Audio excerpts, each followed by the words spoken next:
दोस्तों, क्या आपको पता है 23 अप्रैल 2023 की वह रात लद्दाख की बर्फीली वादियों में अचानक कुछ ऐसा घटित हुआ जिसने केवल वैज्ञानिकों को ही नहीं, आध्यात्मिक मनीषियों, खगोलविदों, रहस्य प्रेमियों और दार्शनिकों तक को एक साथ स्तब्ध कर दिया। वह रात जब आकाश लाल हो गया था, कोई साधारण लाल नहीं, वह गाढ़ा, दीप्तिमान, ज्वलंत लाल रंग था, मानो आकाश स्वयं अग्नि में सुलग रहा हो। स्थानीय लोग इसे आकाश का रक्त कह रहे थे। वैज्ञानिकों ने इसे लो लैटिट्यूड रेड ऑरोरा का नाम दिया। लेकिन यह घटना केवल एक खगोलीय संयोग नहीं थी, यह एक रहस्य था, ऐसा रहस्य जिसे विज्ञान अब भी पूरी तरह से समझ नहीं पाया है। लद्दाख के ऊपर पहली बार ऐसा दृश्य देखने को मिला था। सामान्यतः ऑनरोरा बोरेलिस या ऑनरोरा ऑस्ट्रालिस केवल उत्तरी या दक्षिणी ध्रुवों के पास देखी जाती है, लेकिन भारत जैसे निम्न अक्षांश वाले देश में, खासकर लद्दाख में, इस तरह का दृश्य लगभग असंभव माना जाता था। और फिर भी उस रात आकाश जल उठा।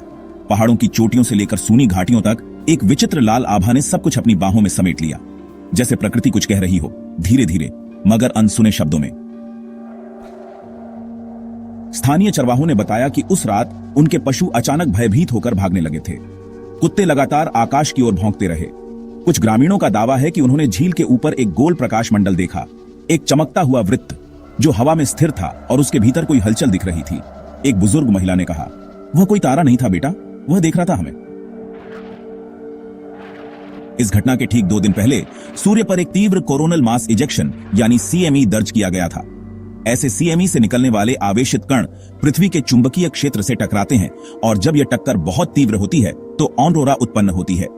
लेकिन यहां जो अजीब बात थी वह यह कि इस सीएमई की गणना इतनी शक्तिशाली नहीं मानी गई थी कि वह निम्न अक्षांशों पर प्रभाव डाले। फिर यह दृश्य लद्दाख तक कैसे पहुंचा? कुछ वैज्ञानिकों का मानना है कि उस रात पृथ्वी के चुंबकीय ढाल में एक अस्थायी दरार उत्पन्न हो गई थी, जिससे सौर कण सीधे भारत के ऊपर तक पहुंच पाए। पर यह दरार कैसे और क्यों बनी, इसका कोई ठोस उत्तर अभी तक नहीं मिल सका। कुछ शोधकर्ताओं ने यह भी माना कि यह घटना किसी बड़े खगोलीय असंतुलन या अंतरिक्षीय अनदेखे प्रभाव की ओर संकेत करती है, जिसकी अभी कोई पहचान नहीं हो सकी है। पर कहानी यहीं नहीं रुकी। इस घटना के बाद लद्दाख क्षेत्र में कई अजीब अनुभव सामने आने लगे। एक फोटोग्राफर ने बताया कि उसकी कैमरा रील में उस रात की तस्वीरों में एक जगह एक अस्पष्ट आकृति उभरी, एक ऊंचा, लंबा, मानवीय जैसी छाया जो प्रकाश के ठीक केंद्र में खड़ी थी, परंतु जिसे वहां किसी ने नहीं देखा था। एक यात्रा ब्लॉगर ने दावा किया कि उसने अपनी जीप का इंजन अचानक ठप होते देखा, ठीक उसी जगह जहां आकाश सबसे अधिक लाल था। उसकी घड़ी रुक गई और जीपीएस सिग्नल पूरी तरह गायब हो गया। दूर तिब्बत सीमा से जुड़े एक पुराने बौद्ध मठ के भिक्षु ने अपने लेखों में लिखा, स्वर्ग ने तीसरे द्वार को खोला है। जब लाल प्रकाश हिमालय पर उतरता है तो न केवल ग्रह बल्कि आत्माएं भी जग जाती हैं। यह प्रकाश जन्म नहीं, चेतावनी है। इन दावों को सन की कल्पनाएं कहकर खारिज कर देना आसान होगा, लेकिन जब घटनाओं की पुनरावृत्ति होने लगे तो विज्ञान भी प्रश्न करता है। उस रात भारत में केवल लद्दाख ही नहीं बल्कि सिक्किम, अरुणाचल और नेपाल के कुछ हिस्सों में भी आसमान में अस्पष्ट लाल गुलाबी छायाएं देखी गईं। नासा और ईएसए के उपग्रहों ने पृथ्वी के मैग्नेटोस्फीयर में एक असामान्य दोलन दर्ज किया, जो उनके पूर्ववर्ती मॉडलों से बिल्कुल मेल नहीं खाता था। इस घटना को third wave of auroral deviation कहा गया, लेकिन इसकी प्रकृति अब भी अस्पष्ट है। वैज्ञानिकों की एक टीम ने रिपोर्ट दी कि लद्दाख के ऊपर के वातावरण में आयन डेंसिटी उस रात औसत से 4 गुना अधिक थी। यह इतना तीव्र स्तर है कि वह न केवल इलेक्ट्रॉनिक उपकरणों को प्रभावित कर सकता है बल्कि जैविक संकेतों को भी अस्थिर कर सकता है, जैसे मस्तिष्क की तरंगें या पशुओं की दिशाबोध शक्ति। भारत सरकार ने इस विषय में कोई सार्वजनिक बयान नहीं दिया, लेकिन रक्षा मंत्रालय की कुछ रिपोर्टों के अनुसार उस रात लद्दाख के कुछ रडार स्टेशन अस्थायी रूप से जाम हो गए थे, मानो किसी ने जानबूझकर उन्हें अवरुद्ध किया हो।